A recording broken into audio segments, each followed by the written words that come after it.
Good afternoon, guys. Welcome to Carlton Crunch with your host, Big G. And today we have a special episode where we're hosting the captain himself, the man himself, the man that's running the whole Carlton League, the president of the Blue Bulls, Mr. Willem Strauss. How are you? Hey, Jen, nice talking to you, man. Nice to see you. Nice to see you. So I'll just go into it, Willem. So the league has now started. We are, I think, in week 4, if I'm not mistaken. As we approach the halfway mark, has there been any surprises yet in terms of how it's been going and the teams that have been, slowly improving? Maybe? Yeah, no. I mean, for a start, the Carlton League is without doubt the toughest and the most competitive league in South African club rugby, no doubt about that. Obviously, the main contenders, Nakabilla, Centurion, the guys all been doing well. I mean, just to put the league in perspective, the 7 teams participating, Nakabilla is a champions. Yes. Centurion and Tanya Grizzlies have qualified for the Gold Cup.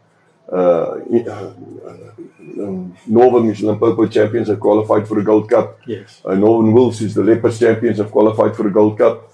Turkish is the Varsity Shield champions, and Harlequins last year finished top 8 in the Gold Cup. So, it's definitely without doubt the most competitive league in the country, and we hope to continue it in that way. So with everything that's been happening now, all the games that have been played, are there any standout performances from your side yet in terms of the teams? Yeah, like I said, they're all very close. Pretoria have now put on a sabbatical, and we will restructure them and assist them. I think, Centurion, they beat Nakabilla in the first round, was obviously probably a bit of a surprise, or not really, because Centurion actually been doing well against Naka over the years. Yes. And then, I think, it's been tough. It seems like home ground is an advantage. But obviously the race is to qualify in the top 4, and by that playing in the semi-finals, and then it's going to be what happens on the day. Yes. So we have Tuks that started a bit late in the season this year. Is there any reason why? No, just simply because they were playing in the Varsity Shield. Oh, okay. So it was just for, to do, they will make it up as the season go along. We also need to consider them in terms of the University USA week that takes place in June. Yes. But the fixtures is worked out, and they will catch up, Yes. And then you mentioned Pretoria being put on sabbatical. This is something that almost never happens in any league. How has that process been, and how do we expect? Yeah, look, the untimely death of Jacobus Son, you're probably aware of that. He used to be the club manager and coach, and everything was obviously a huge setback to the club. Yes. Club rugby is very personal, and you must have the right jockeys involved and the people that, even though we as a union look after our clubs by far the best of any in the country. Yes. As a matter of fact, I think we invest more money into our clubs than the rest of the unions in South Africa together, to put it for you in context. That put them back, and then, they took a bit of hammering, and we had 2 options. Number one, they could continue and probably close doors in 2 or 3 weeks' time, or we put them on a sabbatical, the first team, and to sort out the on and off field issues. And I think that's the mature and responsible way to do it. Pretoria Rugby Club is what now, 150 years old, one of the oldest clubs in South Africa. So I really don't want, just from a business perspective, we invested 2 million plus in them over the last 5 years. Yes. So to let them go to another league down, or even get them to stop playing rugby would, I think, be a terrible decision. I mean, they are named Pretoria Rugby Club. Exactly. It would be very weird not to have a team named after the city, And I mean, they are the oldest club in Pretoria. Well, the oldest one north of the Vaal River as well. So one of the oldest in South Africa. So with that being said, in terms of Pretoria Rugby Club, is there a certain structure in place that you guys are hoping to implement so that we get them back into the frame? Yeah. By end of August, we should have the road forward in terms of next year.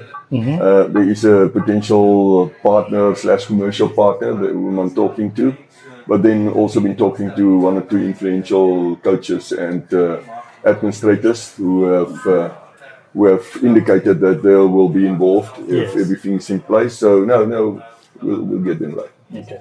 Now, stepping away from the Carlton League for a moment, Carlton Crunch has good authority that we'll see the Loftus 200 game against Uganda this year. Yeah, at Harlequin Park. Yes. On 5th of July, the evening before the test match, Springboks versus Ireland, we'll have the national team of Uganda playing our Loftus 200 team. Yes. The Loftus 200 team will be coached by Jan Brandt from Centurion and Mick Helema from Tuine, with Mantla from Tuks, Manda Mabaka being the team manager. Yes. It should be a great night. I know there's going to be hundreds of traveling Irish fans here that night. Mm-hmm. I'm even talking to the Springbok setup to see who we can have from them on the evening before the test to attend the game.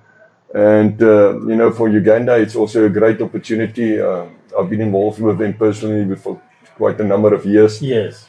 And with the Rugby World Cup, there's now increased from 20 to 24 teams. So Africa will have a third slot.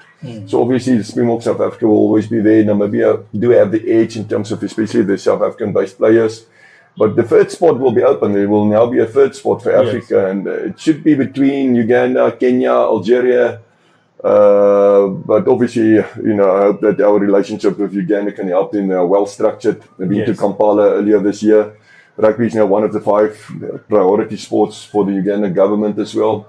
That's growth. Yeah, they're growing, getting good funding. And hopefully this South African venture and the relationship will help them to reach the Rugby World Cup. And how fantastic will that be if we can assist with growing the game in Africa as well. And by doing that, also assist in giving our elite club players and coaches this kind of international exposure. That is true. So the Loftus 200 team will be consisting of Carlton. It's an invitational team. Yes. So Rian and these guys will, Indra Arendorf is the convener of the team. They will select or invite players from the Carlton League. Yes. The last 2 matches that we played the year before, was it last year? I can't remember everything. Yeah, we played against the Griffins, the Currie Cup Premier Division team, and we beat them here at Loftus. And the year before that, we played against the Tel Aviv Heat, who plays in the Europe Super Cup. Actually played in their final, we beat them as well. So the Loftus 200 team should be very, very strong.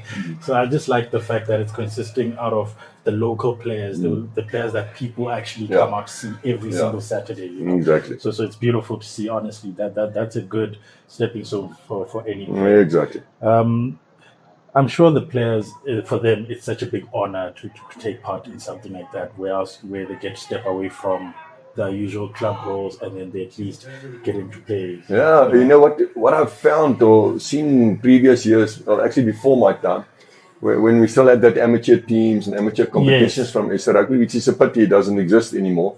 But you used to have a lot of withdrawals from those kind of teams. But nobody ever withdraws from the Loftus 200 team. Yeah. So it just shows me that, it's something special for the club guys to aspire to. And as I say, we try to arrange special kind of matches as well, either international or Currie Cup type of quality. I'm quite vocal about how strong our league is. So this will be another good test for us against Uganda.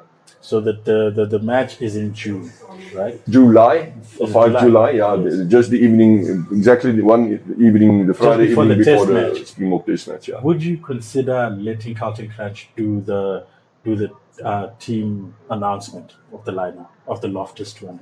Yeah, why not? Just remember me closer to the time. I forget stuff. No, as we will definitely remind you closer to the time.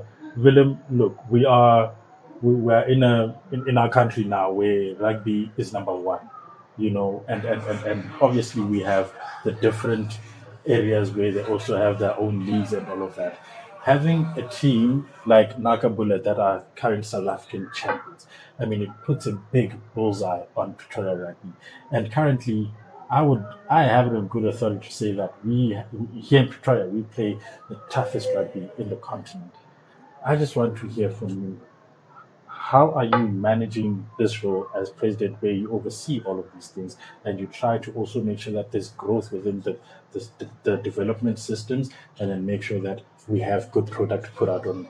Yeah, definitely. Yeah. Good question. I think 6 years ago when our new administration started, the union and the company was in a turmoil. I don't even want to go down that road again. But part of our turnaround strategy, and especially for me, was to create as strong as possible ecosystem. Yes. a lot of our strategies as well, and obviously to appoint the right jockeys. So on the company side, you've got the Jake Whites and Edgar Rathbones and Eugene on it. So we have the right jockeys in place. And like I said, for me, my passion is with club rugby and amateur rugby, especially it was to create that strong ecosystem. And if you look at our mini rugby in June, we will once again host the biggest rugby event in the world with that Billetjie Dag there at Loftus, 6,000 to 7,000 participants. Our primary schools, we will host the Crane Week for primary schools this year as well. Our high schools, we've now played 3 years in a row in the final, in the main match of the Craven Week. Yes. Our junior teams are dominating South African rugby. We've won 12 out of the last 21 junior titles under 19, under 20, under 21. Our women's team completely dominates the scene in South Africa. Been unbeaten now for 17, 18 matches. Won last year's title, produced most of the national players. And then our club rugby, also the strongest, and Nalka beating College Rovers from the Sharks by 50 odd points in the final. It could just as well have been Nalka against Northern. Northern were very unlucky to lose by a point or two against College Rovers. So the Carlton finalists could also have been the SA finalists. Yes. And I think that also puts things in perspective. So yeah, I think our ecosystem very, very strong. I do take that personally. That's why I also personally get involved when something happens like this to Pretoria. Yes. And then, like I said, our professional side also well run, and the Vodacom Bulls amongst the top 4 at this stage in the URC. So all in all, I think the union is in a fantastic space. Got absolutely incredible shareholders in Dr. Patrice Motsepe and Dr. Johan Rupert, best in the world according to me, helping me with kind of stuff far outside what they're supposed to do. Dr. Motsepe and Dr. Johan van Sou just supported me with the African Rainbow Cup, Capital Gold Cup. Otherwise, there would not have been one. So yeah, we're quite blessed in terms of where we are at this stage. All right. Thank you so much, Willem. Guys, you heard it here first from Big G and Mr. Willem Strauss himself. Don't forget to like and subscribe on Carlton Crunch on YouTube. Thank you so much. Willem, thank you. Thank you guys, and thank you for what you're doing for the Castle Carlton Cup. So that is fantastic to have you doing this, and keep me involved and keep us informed, and let's help you to grow your footprint as well. Thank you so much. We really appreciate it. Have a good day, Willem. Thank you.